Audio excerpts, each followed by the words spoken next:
Muy buenos días a todos una vez más, sean bienvenidos.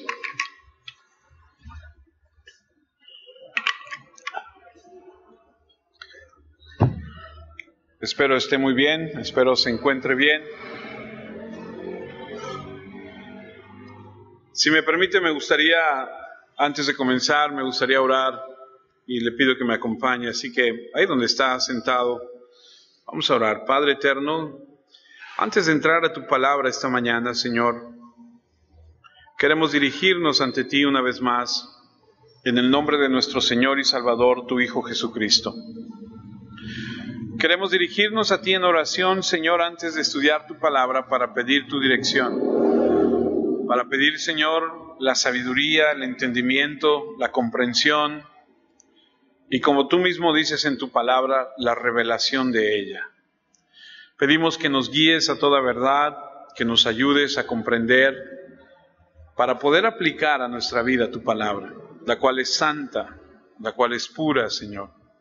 Queremos pedirte, Espíritu Santo, que a través de este momento, Señor, tú nos hagas reflexionar, nos hagas entender y nos lleves y nos conduzcas siempre a toda verdad. Te lo pedimos en el nombre de Jesús. Amén, Señor. Hoy vamos a continuar con el estudio del libro de Daniel y hoy vamos a entrar al capítulo 11 de Daniel. Les comentaba la semana pasada que de acuerdo a algunos teólogos, algunos estudiosos, eruditos de la Escritura, nos dicen que el capítulo 11 de Daniel es uno de los capítulos más difíciles de comprender por la implicación que tienen. Pero antes de comenzar a ver lo que dice Daniel 11, me gustaría llevarlos a todos y que me acompañaran a la primera escritura del día de hoy, que tiene que ver con Daniel, a lo que dijo Jesús acerca del final de los tiempos. Mateo capítulo 24, versículo 14. Mateo 24, 14 dice lo siguiente, son palabras de Jesús. Y estas buenas noticias del reino se anunciarán en todo el mundo. ¿Para qué se van a anunciar? Para testimonio a todas las naciones. Y después dice, y luego vendrá el fin. Quiero detenerme un segundo ahí. La Escritura muestra que Jesús, hablando con sus discípulos, les dice estas palabras. Antes de que venga el fin, antes de que se acabe la era del hombre en este planeta Tierra, tienen que pasar algunas cosas. Y una de las cosas que tienen que pasar es que en todo el mundo se prediquen las buenas noticias. Cuando en todo mundo haya escuchado acerca de las buenas noticias, acerca de lo que es el Evangelio, después vendrá el fin. Luego el versículo 15 dice, así que cuando ustedes vean, y este es un indicador importante, porque si la Escritura nos dice, cuando ustedes vean, cuando ustedes se den cuenta, eso quiere decir que entonces nosotros, si es que llegamos a vivir ese tiempo, debemos estar atentos a lo que está sucediendo. Cuando ustedes vean que la abominación que causa destrucción, otras escrituras dicen la abominación desoladora, del que habló el profeta Daniel, que es el que estamos estudiando, está en el lugar santo. Cuando ustedes vean que en el lugar santo, ¿y cuál es el lugar santo? El lugar santo es el templo. Como les dije hace unas semanas atrás, el templo en Jerusalén se va a reconstruir por tercera vez. Cuando este templo se construya o reconstruya por tercera ocasión, se va a reconstruir con el propósito de que los judíos tengan esa aceptación, esa empatía por quien les ayuda a reconstruirlo, porque imagínate que tú estás anhelando algo durante mucho tiempo y de repente llega alguien y te dice, yo te voy a ayudar y te voy a proveer los medios y te voy a hacer que tú seas capaz de obtener eso que tú tanto quieres. Llega esta persona, te ayuda a hacerlo. ¿Qué es lo que tú vas a hacer con esa persona? Vas a estar agradecido, vas a estar contento, vas a tener cierta aceptación. El propósito de esta tercera reconstrucción es para que los judíos, y permítame usar estos términos, aflojen un poco, si es que me permites, si se acomoden un poco, bajen un poquito y acepten a esta persona, que no es otra cosa, o no es nadie más que el anticristo, disfrazado de buenas intenciones. Y Jesús dice, cuando ustedes vean que la abominación que causa destrucción o la abominación desoladora de la que habló el profeta Daniel está en el lugar santo, y es que comienzo por el final de lo que vamos a ver el día de hoy. Así vamos a terminar. Porque vamos a ir a estudiar qué es esa abominación desoladora, qué es esa abominación que causa destrucción, para que nosotros estemos atentos. Si es que llegamos a vivir ese tiempo, esté en el lugar santo, quien lee esto lo entienda. ¿Por qué? Porque es sumamente importante. Así que Jesús, hablando a sus discípulos, les dice, cuando llegue el fin, hay dos cosas que van a suceder. Número uno, el reino de los cielos se va a anunciar en todo el mundo. Ahora yo le voy a decir una cosa, usted puede tomar su artefacto, estos que tenemos hoy en día, y usted puede enlazarse en este momento, si tiene la capacidad, su teléfono, con una persona que está al otro lado del mundo, ¿cierto? Y lo puede ver en tiempo real, en segundos. O sea, hoy en día tenemos una apertura para alcanzar lo que hace muchos años era imposible. Hoy podemos, de tal manera, a tal velocidad, en tal capacidad, alcanzar lo que sea necesario. Entonces, a lo que voy es que cada día que pasa hay más tecnología, hay más capacidad, hay más recursos para lograr que todo el mundo sepa algo. Es decir, usted recuerda, y quién no lo recuerda, el COVID-19. Todo el mundo sufrió, se enteró, vivió alguna consecuencia de eso. Y lo quiero comparar con en el sentido de que hoy todo el mundo puede saber algo. Si los que manejan la información quieren que todo el mundo lo sepa, lo va a saber todo el mundo. Y la segunda cosa que va a suceder antes del fin es este evento predicho por Daniel. Eso nos da la pauta para ir al capítulo 11 de Daniel. Capítulo 11 de Daniel, versículo 1. Y yo mismo, dice Daniel, en el año primero de Darío el Medo, estuve para animarlo y fortalecerlo. Ahora quiero hacer una pausa, porque antes de entrar al capítulo 11 tenemos que regresarnos un segundito nada más al capítulo 10. Daniel en el capítulo 10, ¿se acuerdan que está moribundo, está agotado, está apenas si puede respirar? Este ser angelical, este ser celestial lo ha levantado, le ha tocado los labios, le ha dicho fortalécete, eres muy amado, todo esto que estás viendo es para el final de los tiempos, recupérate, si es fuerte, es verdad lo que va a suceder, cobra ánimo. Y entonces vamos al capítulo 11. Y en el capítulo 11 dice, yo mismo en el año primero de Darío el Medo estuve para animarlo y fortalecerlo. Debemos notar primero que Daniel ha, con el favor de Dios, permanecido en las diferentes transferencias, transacciones, paso del tiempo, de lo que fue primero Nabucodonosor y después fue Ciro y ahora es este hombre Darío, ha permanecido en el gobierno. Tuve la oportunidad de trabajar en el municipio y conocí personas que han estado en el municipio que no son de sindicato, porque la gente de sindicato dices, bueno, pues tiene asegurado su puesto, pero la gente que no es de sindicato, que ha permanecido en el municipio durante varias administraciones, dices, bueno, pues algo sabe hacer bien, porque viene una administración que cambia de líderes y lo dejan, y viene otra que cambia de líderes y lo dejan, y viene otra, y así conocí a algunas personas. ¿Qué te dice esto? Que esta persona tenía, bueno, estoy hablando de Daniel, que Daniel tenía la gracia, el favor, y por supuesto que Dios lo había puesto ahí en un alto rango del imperio para tener este mismo nivel en los diferentes gobiernos que vinieron en ese momento. Entonces podemos ver cómo Dios le da esa providencia y cómo es que las personas de fe se levantan porque Dios los usa de modo significativo. Ahora, es importante entender que Daniel tenía una buena relación con todos los gobernantes. Y este Darío, de donde empieza él hablando aquí en el versículo 1, es el mismo del que vamos a mostrar en Daniel 6:25. Entonces el rey Darío escribió a todos los pueblos, naciones y lenguas que habitan en toda la tierra, paz os sea multiplicada. De parte mía es puesta esta ordenanza, que en todo el dominio de mi reino todos teman y tiemblen ante la presencia del Dios de Daniel.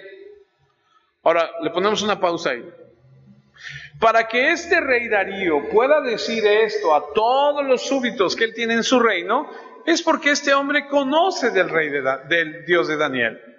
Y la única forma en que este hombre, Darío, conozca del Dios de Daniel es porque Daniel se lo mostró, es porque Daniel estuvo en contacto con él, es porque Daniel le predicó, es porque Daniel le enseñó las Escrituras. Seguimos leyendo que todos dice, tiemblen ante la presencia del Dios de Daniel, porque Él es el Dios viviente y permanece por todos los siglos, y su reino no será jamás destruido, y su dominio perdurará hasta el fin. Luego el versículo 27 dice, Él salva y libra y hace señales y maravillas en el cielo y en la tierra.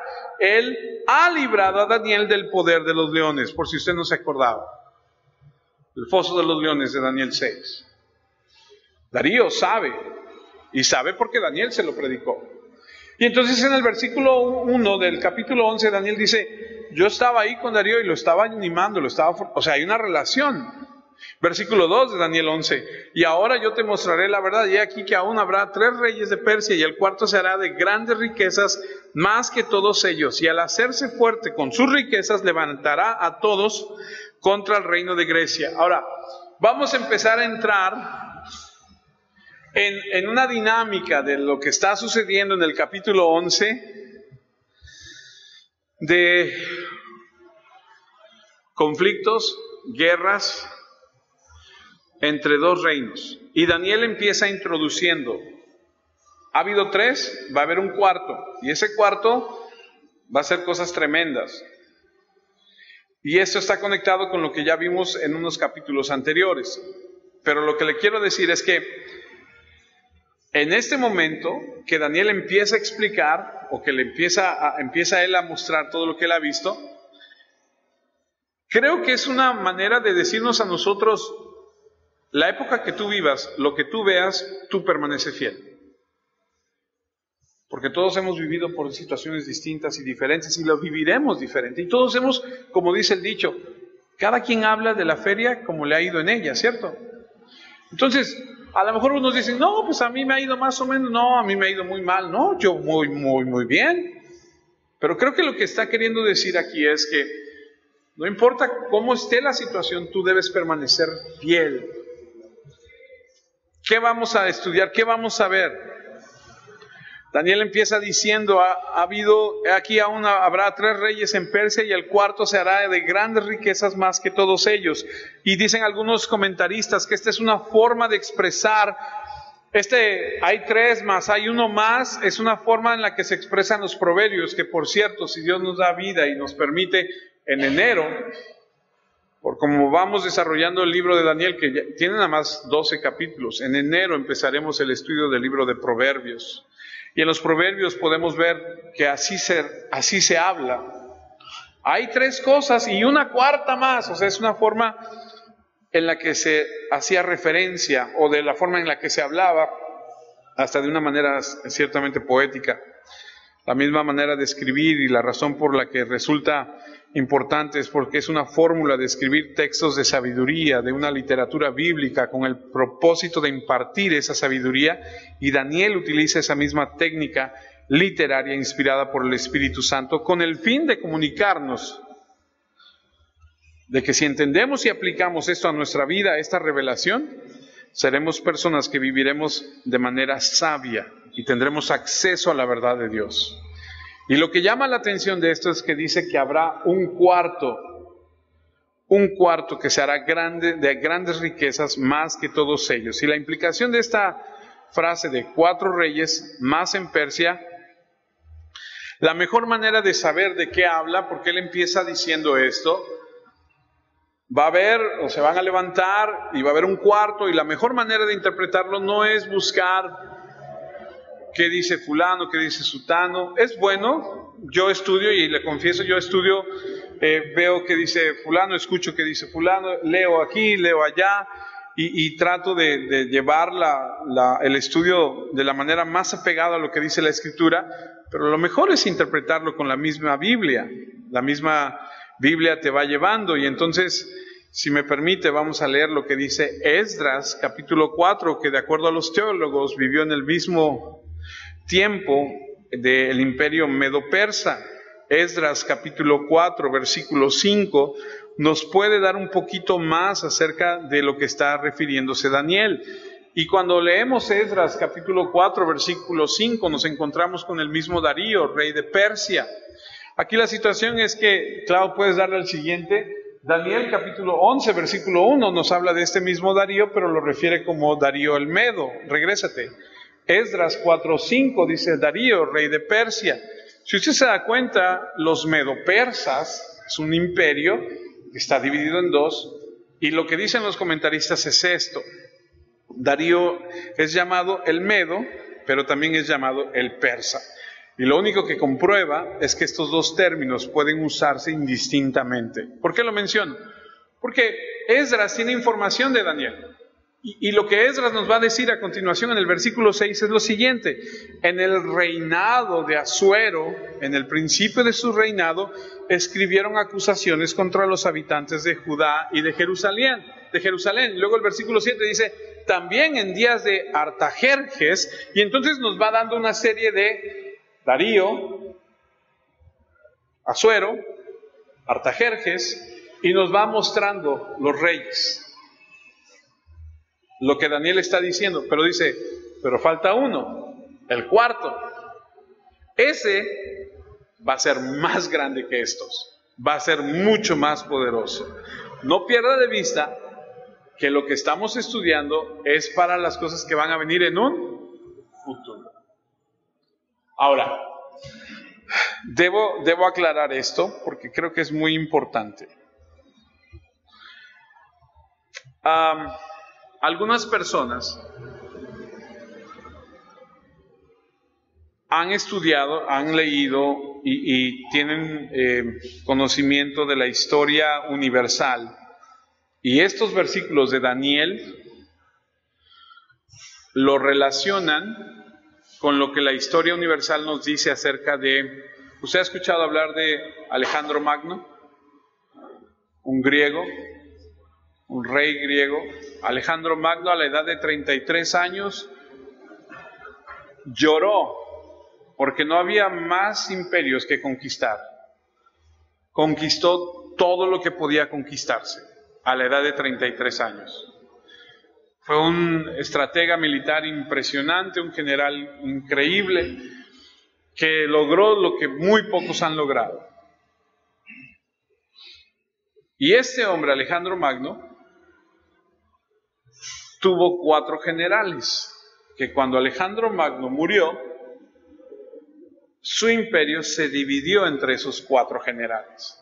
Entonces la gente estudia esto y dice, pues esos 4 generales son lo que a continuación vamos a ver cuando dice que se va a dividir en 4. Ahora, mi obligación es mencionarlo porque la historia nos dice que sí se divide en 4, que sí se divide el imperio, pero la Biblia nos dice que esto es para un futuro.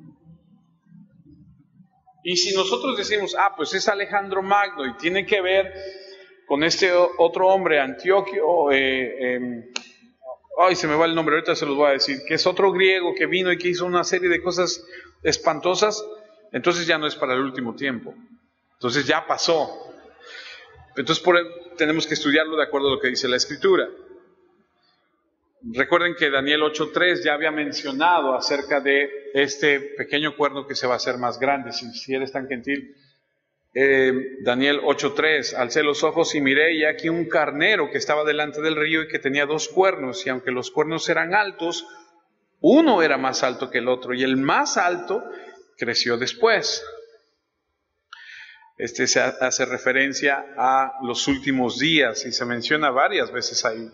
Y como les dije, algunas personas han comentado acerca de los patrones que hubo en la vida de Alejandro Magno y de este otro griego maligno, Antíoco Epífanes, que son patrones históricos importantes, pero eso ya sucedió y lo que buscamos es ver qué va a pasar en el futuro. Me regreso a Daniel 2.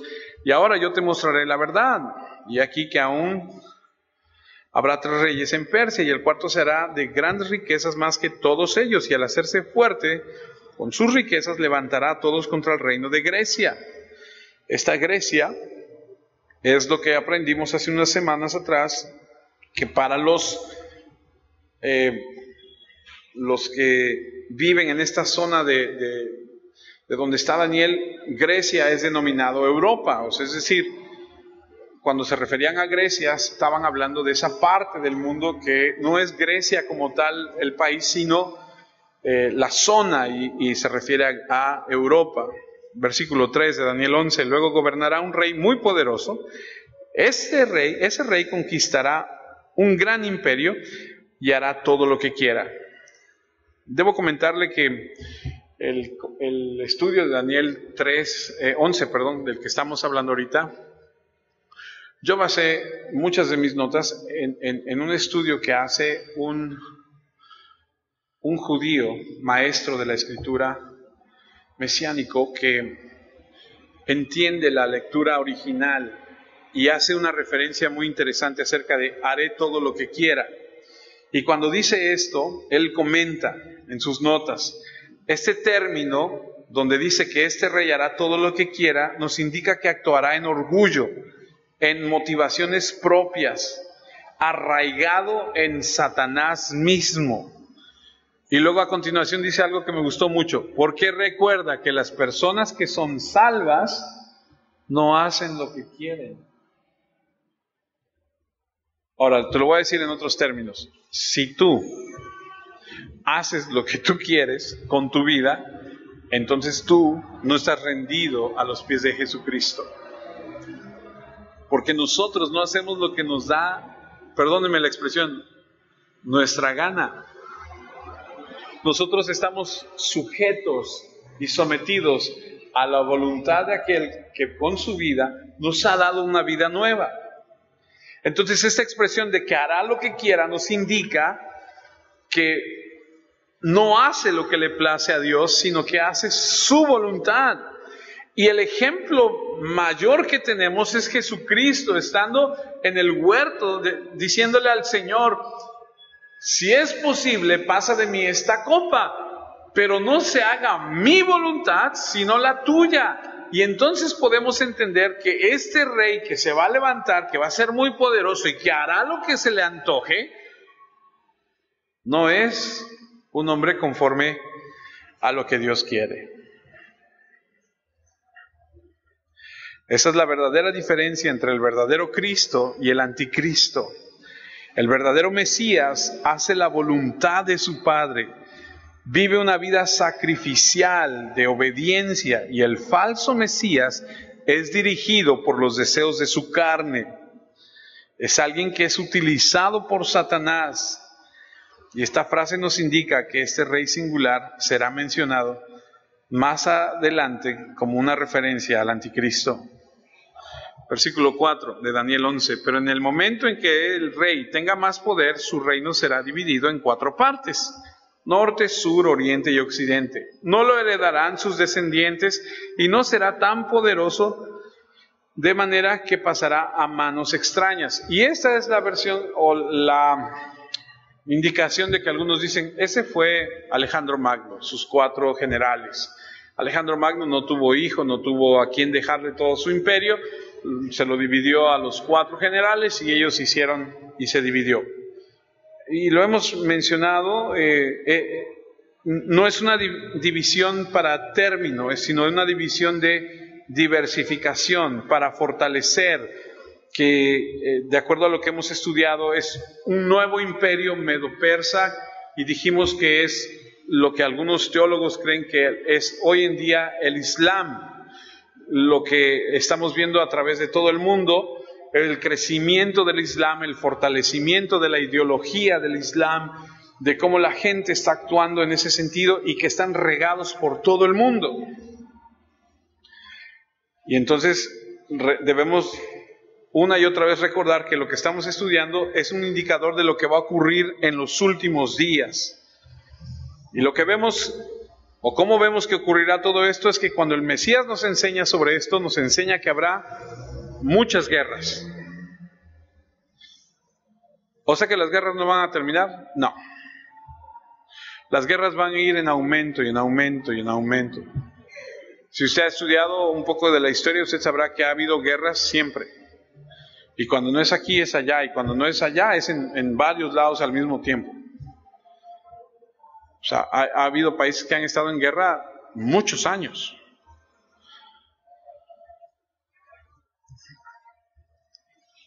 Y entonces Jesús nos enseña que habrá muchas guerras y no ocurrirá que el anticristo así de pronto ascenderá al poder como de la nada, de ¡tarán! Ya apareció. No. Hay un proceso que se estará llevando a cabo y lo primero que va a ocurrir es que va a haber muchas guerras. Y para que eso se convierta y en última instancia Él se convierta en el líder de ese imperio, en los últimos días se verán estas guerras y una gran inestabilidad en el mundo. ¿Tú dices que el mundo no está inestable? No. El mundo no está inestable todavía. Pero es que hay muchas guerras. Sí hay guerras, pero todavía va a ser peor. Por eso es que Daniel, cuando ve todo esto, pues obviamente dice, ¿qué está sucediendo?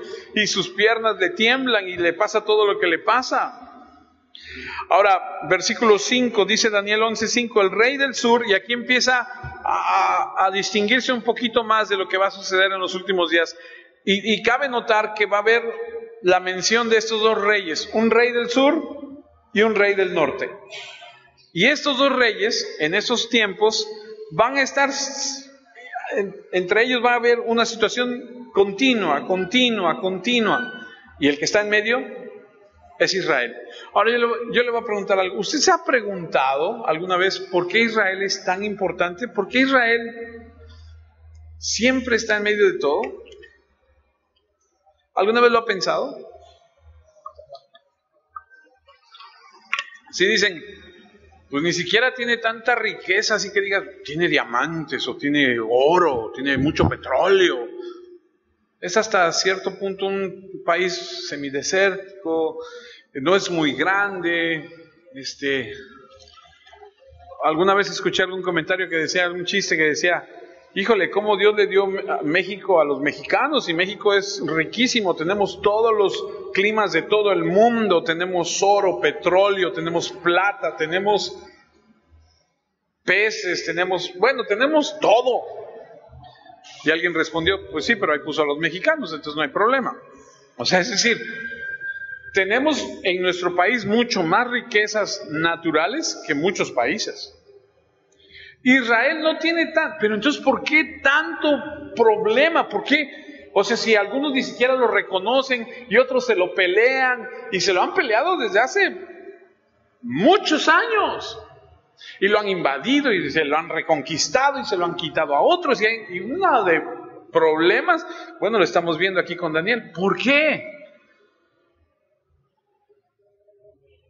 ¿Se ha preguntado eso alguna vez? Pues yo decía, o sea, yo no entendía hasta que entendí que Israel es la ciudad de Dios, o sea, es el pueblo de Dios. Jerusalén es la ciudad de Dios, y para Él es importante. ¿Saben para quién también es importante? Para Satanás, porque él quiere lo de Dios. Entonces Satanás a todos los demás del mundo los manipula y los echa a andar para ir en contra de Israel, en contra de Israel, en contra de Israel, en contra de Israel. ¿Por qué? Porque quiere lo que es de Dios. Por eso es tan importante.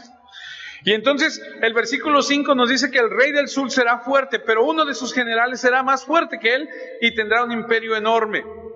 Versículo 6 nos dice: después de algún tiempo el rey del sur y el rey del norte harán un pacto con el fin de asegurar el acuerdo.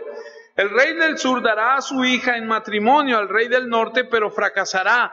Por tanto, ella como su hijo, su protector y sus criados serán asesinados. Ahora, esto no es nada nuevo. Ahora, ¿por qué le digo todo esto? Porque en medio está Israel. Está el rey del sur, está el rey del norte, y va a haber un continuo problema entre ellos, y en medio está Israel. Ahora, este reino, el rey del sur dice: bueno, para aplacar las cosas, ¿qué te parece si yo te doy a una de mis hijas? Nos vamos haciendo medios familiares y se va apaciguando la cosa. Pero dice que no. Dice que acaban asesinando a la hija, acaban asesinando a todos, y esto no se lleva a cabo. Ahora, ¿qué tiene que ver todo esto? Bueno, es que todo esto tiene que ver porque del rey del norte es de donde va a venir el anticristo. O sea, hay un pleito ahí, va a haber una situación ahí. Y esto de darse a las hijas para que todas las cosas se calmen y todo vaya bien, ha pasado desde hace muchos años. Versículo 7, sin embargo, un descendiente de la hija del rey llegará al poder, alcanzará la fortaleza, atacará la fortaleza del rey del norte y se apropiará de ella. Se llevarán a Egipto varios objetos de oro y plata y las estatuas de los dioses, luego los dejarán tranquilos durante varios años. Esto nos habla que este conflicto, esta guerra va a suceder, va a pasar y van a transcurrir algunos años. Recuerden, por favor no pierdan en mente que esto es en un futuro. Va a haber una situación ahí entre estas naciones, estos pleitos, va a haber situaciones y va a haber cierto apaciguamiento en un tiempo. Versículo 9, y el rey del norte atacará al rey del sur, pero tendrá que regresar a su tierra. Entonces los hijos del rey del norte se prepararán para la guerra y formarán un gran ejército. Con su ejército lograrán avanzar tan rápido como una inundación y llegarán hasta la fortaleza del rey del sur. Y aquí vemos otra vez cómo esta generación, una nueva generación que en el norte va a venir y va a tomar otra vez esta situación entre ellos. Y no olviden, en medio de todo esto está Israel. Hay una inestabilidad, hay guerras y esto sucediendo. Versículo 11, el rey del sur se sentirá tan enojado que saldrá a combatir y vencerá en la batalla contra el gran ejército del rey del norte. El rey del sur derrotará al gran ejército y matará a miles de personas. Se sentirá orgulloso por eso, pero su poder no durará mucho tiempo. A pesar de salir victorioso, no será por mucho tiempo. Y aquí vemos, gana el del sur, luego gana el del norte, gana el del sur, luego gana, y así estamos. ¿Y cuántos van a morir? Muchos. ¿Y quién está en medio? Israel. ¿Y qué está sucediendo en el mundo? Inestabilidad. Porque cada vez que hay una guerra, los precios... ¿Se acuerda que hace unos meses estalló la guerra en Ucrania? ¿Qué pasó con el precio? Se fue para arriba. Lo que nadie sabía, ¿no? Oye, ¿por qué el FOMI? Tú trabajas con FOMI. ¿Por qué el FOMI está tan caro? ¿O no hay? Pues resulta que el FOMI, no sé por qué o de qué forma o cómo, se vio afectado por la guerra de Ucrania. ¿Pero cómo? Pues no sé, pero algo pasa con eso, que desde allá y algo pasó o no sé si nada más nos lavaron el cerebro y nos dieron una paleta y nos dijeron que por eso y ya lo subieron. Pero cada vez que hay una guerra en algún lugar del mundo, oye, ya no me alcanza para las tortillas, ya no pude comprar tanto blanquillos, ya la leche está re cara, ya el azúcar está bien. ¿Y por qué? Pues porque estalló una guerra en tal lugar. Oye. Y nosotros decimos, ¿y nosotros qué culpa tenemos? ¿No? Si el pleito es allá entre ellos, bueno, pues el pleito entre el del norte y el del sur, va a estar el conflicto, va a haber inestabilidad. Versículo 13, algunos años más tarde, el rey del norte regresará con... ¡qué cosa! Va a regresar. Y esta vez tendrá un ejército mucho más grande y con muchas más armas. O sea que no va a haber paz. O sea que no van a estar tranquilos. Esa es la parte que Jesús enseñó: en los últimos días una nación se levantará contra otra nación. Y eso lo describe en Mateo, lo describe en Marcos, lo describe en Lucas. Versículo 14 de Daniel 11. En esos días habrá una rebelión general contra el rey del sur. En cumplimiento de esta visión, hombres violentos del pueblo de Israel. Aquí está Israel involucrado. Se levantarán, se unirán a esa rebelión, pero fracasarán. Israel siempre ha tenido una situación, desde el día en que Moisés les dijo, vámonos, y salieron de Egipto, desde ese día, Israel quería regresar. Usted lo puede leer. Hay un dicho que dice que tú puedes irte del pueblo, pero el pueblo jamás se va de ti. Puedes vivir en Europa, ¿no? En las Europas, ¿no? Puedes estar allá en los Alpes suizos. Y allá en los Alpes suizos tomando un chocolate caliente, viendo nevar, decir, ay, extraño mi Cordobaches querido, porque nunca sale de ti. Eso es lo que le pasó a Israel. Israel tenía metido en el corazón a Egipto. Y entonces ellos dijeron, nosotros vamos a ayudar, nosotros queremos hacer parte de, y quieren iniciar, y quieren regresar, y quieren ayudar. Pero fracasan. Nosotros entendemos que debemos confiar en Dios, no en ningún hombre, no en ninguna fuerza militar, no en ningún poderío, no en ninguna economía. Luego, cuando escucho que la gente dice, no, las cosas van a mejorar, vas a ver, las cosas no van a mejorar. Las cosas se van a poner peor. No me digas, no, pues no lo digo yo, lo dice la Escritura, y es lo que estamos viendo. Versículo 15, el rey del norte seguirá avanzando con su ejército, construirá una rampa alrededor de una ciudad amurallada y la conquistará. El ejército del sur no podrá luchar contra el del norte, ni siquiera los soldados más valientes podrán detenerlos. Y podemos ver cómo cambian las victorias de un lugar a otro, de una banda a otro. Y podemos ver cómo la victoria no produce los resultados deseados. Y es lo mismo que cuando estamos en esta tierra, eres exitoso, pero eso no te lleva a donde tú crees que te llevará, a tener una sensación, porque podrás ganar algunas cosas, pero si no tienes a Dios, de nada sirve. Dios es la verdadera satisfacción en la vida. Versículo 16, el ejército del norte hará todo lo que quiera, porque nadie podrá enfrentársele. El rey del norte ganará mucho poder y controlará nuestra hermosa tierra. Su poder será suficiente incluso para destruirla. O sea que va a conquistar Israel, va a conquistar. El rey del norte, versículo 17, querrá controlar todo el territorio y por eso firmará un pacto con el rey del sur. Fíjese. El rey del norte dará una de sus hijas en matrimonio al rey del sur para destruirlo, pero no tendrá éxito en sus planes. Ese es el versículo 17. Ahora el del norte le da una hija al del sur. Ve al siguiente. Hace unos versículos anteriores, en el 6, después de algún tiempo, el rey del sur y el rey del norte harán un pacto con el fin de asegurar el acuerdo. El rey del sur dará a su hija en matrimonio al rey del norte. Es decir, primero el del sur le dio una y la mataron. Ahora el del norte le va a dar otra al del sur para que todo se tranquilice, pero fracasará. El rey del norte busca la destrucción de Israel, pero no en el sentido de destruirla completamente, es decir, bombardearla y acabar con todo. No. Fíjese lo que dice Daniel 11:17 en la Nueva Traducción Viviente. Hará planes para avanzar con la fuerza de su reino y formará una alianza con el rey del sur. Le dará en matrimonio a su hija con la intención de derrotar el reino. ¿Desde dónde? Desde adentro. Pero su plan fracasará.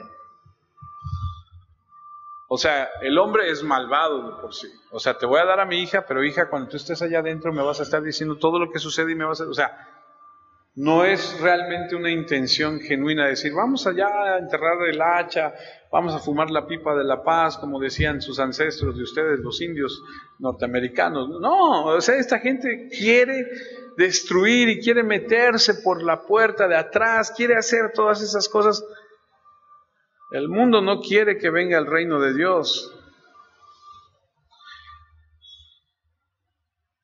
Versículo 18, después el rey del norte dirigirá su atención a los países de la costa y conquistará muchas ciudades. Pero un oficial acabará con sus insultos y ese oficial hará que el rey del norte se sienta avergonzado. Dentro del mismo rey del norte va a haber gente que se levantará, lo va a traicionar. ¿Por qué estamos hablando mucho del rey del norte? Porque del rey del norte va a salir, después de todo esto va a salir uno. Y a ese es al que tenemos que tener cuidado. Porque ahorita están sucediendo todas estas cosas, el sur, el norte, y el norte conquista y hace y empieza, y dentro de ellos surge uno y lo traiciona y se siente avergonzado. Versículo 19 dice, entonces el rey del norte tendrá que regresar a su propia tierra, estará débil y derrotado y no se volverá a saber nada de él. Luego llegará otro rey que enviará a un cobrador de impuestos a recoger dinero para enriquecer a su reino. Pero después de unos días ese rey será destruido, aunque no será por batalla. O sea, viene otro. Versículo 21. Enseguida habrá otro rey malvado y cruel. A ese es al que tenemos que poner atención. Ese hombre no pertenecerá a ninguna familia de reyes, así que se tomará el poder con intrigas. Fíjese, me gusta estudiar con este maestro judío, porque dice algo bien interesante. El poder con intrigas, la raíz de la descripción de este vocablo, es la misma raíz de descripción que se utiliza para el nombre de Esaú. ¿Se acuerda de Esaú? El hermano de Jacob. La misma palabra que se utiliza para describir a Esaú se utiliza para intrigas. Tiene la misma mentalidad, obstruir la voluntad de Dios. No está de acuerdo con los propósitos de Dios. Está dirigido por el engaño satánico y sus deseos son establecer no la voluntad de Dios, sino la de Él. Versículo 22, el rey destruirá a ejércitos grandes y poderosos, incluso derrotará al príncipe del pacto. Ese príncipe del pacto no es el Señor Jesús, porque a Él nadie lo destruye, si no sería contradictorio. Ese príncipe del pacto es solamente el, ¿cómo se dice?, precesor, para que venga el anticristo. Ese hombre malvado y cruel hará pactos con mucha gente, pero a todos los engañará. Él tendrá mucho poder, pero solo unos pocos lo apoyarán. Entonces deben suceder dos cosas para que este nuevo rey del norte, que no llegó al poder con armas, sino con su labia, es que va a haber una confederación de otros países uniéndose a su imperio, los va a engañar a todos, basándose en falsedades, en palabras, en mentiras. Él engañará, subirá al poder y su dominio será contundente y poderoso. Versículo 24, cuando las ciudades estén en paz y tranquilidad, ese hombre malvado y cruel las atacará por sorpresa. Hará lo que ni sus padres ni sus abuelos hicieron. Fíjese qué sagaz es. Repartirá riquezas y botín. Atacará con engaño las fortalezas, tendrá éxito, pero solo por un tiempo. Dicen los comentaristas bíblicos que este rey, este hombre, este cruel nuevo rey del norte, lo que va a hacer es que va a atacar algunos lugares, los va a saquear, y todo eso que él saquea lo va a traer a Israel y les va a decir, tomen, reconstruyan, tomen, tranquilos, yo estoy con ustedes. ¿Qué está haciendo? Se los está ganando. Y entonces los judíos dicen, pues a quien le dan pan que llore. No, pues, ¿no? Entonces, pues dame. Son como todos aquellos que critican a AMLO, pero reciben de AMLO, ¿no? No, pues dame. Y lo que está haciendo es ganárselos. Versículo 25. Luego ese hombre malvado reunirá a su ejército para pelear contra el rey del sur. El rey del sur tendrá un ejército grande y poderoso para combatir, pero habrá gente que lo traicionará y será derrotado. No va a prosperar. Muchas personas que decían ser amigas del rey del sur tratarán de destruirlo, y el ejército del sur será derrotado y muchos soldados morirán. Otra vez una batalla terrible. Versículo 27, esos dos reyes harán todo lo posible para destruirse, se sentarán juntos a la mesa y hablarán solo mentiras, pero nada de eso les funcionará porque Dios ya tiene programado el fin de cada uno. Vamos yendo ya hacia el final, vamos yendo ya hacia lo que Dios está planeando. Ninguno de esos dos reinos va a prosperar. Versículo 28. Y volverá a su tierra con gran riqueza, y su corazón será contra el pacto santo. Hará su voluntad y volverá a su tierra. Importante. La Biblia dice que lo que hay en tu corazón, eso es lo que tú piensas, lo que tú eres. Y este anticristo, su mentalidad está en contra del santo pacto. Y cuando hablamos del pacto bíblico, del pacto de Dios, debemos recordar las promesas y bendiciones que serán experimentadas por el pueblo de Dios. Su pacto a través de la fe en el Mesías. Y Él estará en contra de esto. Daniel 29, 11-29, en el momento indicado, el rey del norte atacará de nuevo a las tierras del sur, pero esta vez no tendrá el éxito de la primera. Dice el versículo 30, los barcos que vienen desde Chipre atacarán al rey del norte y lo obligarán a retirarse, y el rey del norte se sentirá furioso y descargará todo su odio contra el pacto sagrado, y luego regresará a su tierra y ayudará a los que no aceptaron el pacto sagrado. Este pacto sagrado ayudará a los que no aceptaron, o sea, a los judíos, a los que no están de acuerdo con el Mesías. Eso los va a ayudar. ¿Por qué? Porque los quiere tener de su lado. Aparentemente ha hecho cosas positivas para el pueblo judío, ha tomado las riquezas de otras guerras, de sus botines, despojos, se los ha dado, les está ayudando a la vista material, les ha garantizado orden, paz, seguridad, ha establecido un templo, o sea que va a ayudar a construir el templo. Va a conquistar, va a ordenar, va a decir, aquí está, háganlo otra vez. Majestuoso, les va a decir, sacrifiquen. Ahora, yo les voy a decir una cosa, la Biblia dice que Jesús es el Cordero de Dios, ¿cierto? Sacrificio único. Después de Él, ningún sacrificio sirve. Si tú le dices, ay Señor, yo te ofrezco mi dolor para que... No, eso no sirve de nada.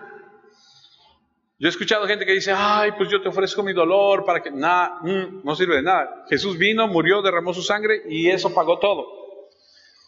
Cuando se establezca este tercer templo, que el anticristo va a ayudar a reconstruirlo, lo va a hacer para que la gente que no está en contra del pacto sagrado con Cristo, el Mesías, lo acepte y empiecen a hacer otra vez sus sacrificios. Los cuales, por cierto, no van a ser aceptados por Dios, porque el único sacrificio que el Señor aceptó una vez y para siempre es el de su Hijo. Cuando todo esto suceda, cuando todo esto ya esté echado a andar, el versículo 31 de Daniel 11 dice, el rey del norte enviará a su ejército a cometer toda clase de atrocidades. ¿Dónde? O sea, cuando ya esté todo esto, se va a quitar la máscara y va a decir, este soy yo verdaderamente. Y las atrocidades serán en el templo de Jerusalén. Hará cosas terribles y no permitirá que el pueblo haga las ofrendas diarias. Llevarán ahí el ídolo abominable, o sea, es decir, la abominación desoladora. Y ahí es a donde Jesús dice, ahí viene el fin.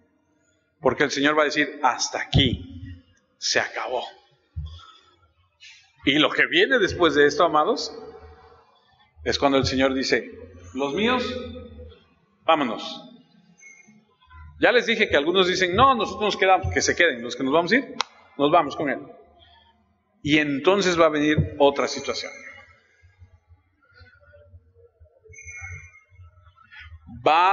Tiene un propósito escondido. ¿Ha escuchado esa expresión? Una agenda escondida. O sea, Él tiene sus planes. Él muestra una cara, pero Él por acá está haciendo otros planes. Eso es lo que nos está diciendo Daniel. Eso es lo que está sucediendo o que va a suceder. Va a engañar a los judíos permitiéndoles que sacrifiquen, que adoren. Y cuando llegue el momento, Él va a detener ese sacrificio. Va a establecer esa abominación desoladora. Y amados, si nosotros no sabemos lo que significa esa abominación desoladora, ¿cuándo ocurrirá? ¿Por qué ocurrirá? ¿Quién la hará y con qué fin? No vamos a poder obtener la comprensión clara de los últimos días. Para poder entender correctamente lo que considero que es el rapto, lo que pasará con los creyentes, lo que pasará con Israel y cuál será el resultado de todo esto. Por eso es tan importante entender qué va a suceder. Pero no tenemos más tiempo. Tenemos que detenernos. Porque la próxima semana, si Dios permite, veremos qué es esa abominación desoladora, de qué habla y qué va a suceder después de eso.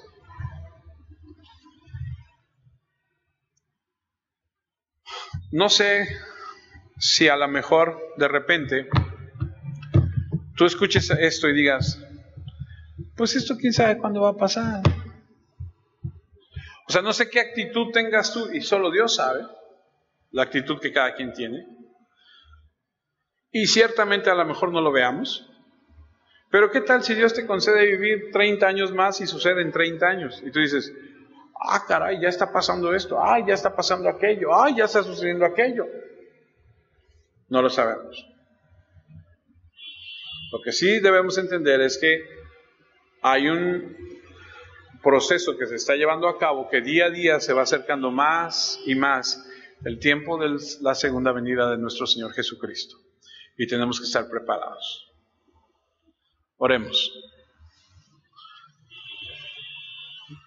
Padre eterno, queremos agradecerte por el día de hoy, por tu palabra, por tu bondad, tu misericordia, por permitirnos ir a ella y estudiarla.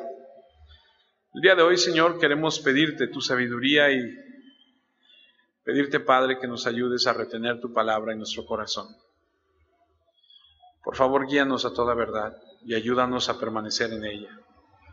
No permita, Señor, que seamos presa de la emoción o presa de, Señor, lo que nos conviene o lo que nos gustaría, sino que seamos humildes, enseñables y podamos entender lo que tú tienes en tu palabra para nuestra vida.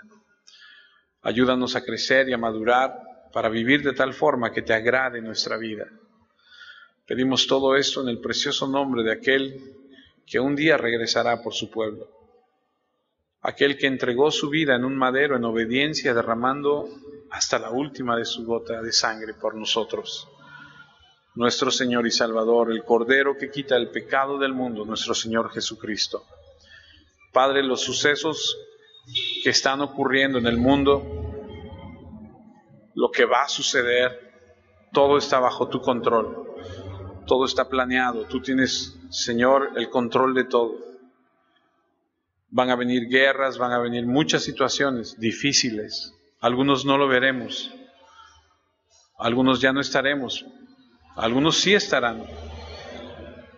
Ayúdanos a estar atentos, a comprender, Señor, para saber cómo vivir, para estar alertas y también para advertir a otros. Te lo pedimos en el precioso nombre de Jesús. A Él sea la gloria y la honra.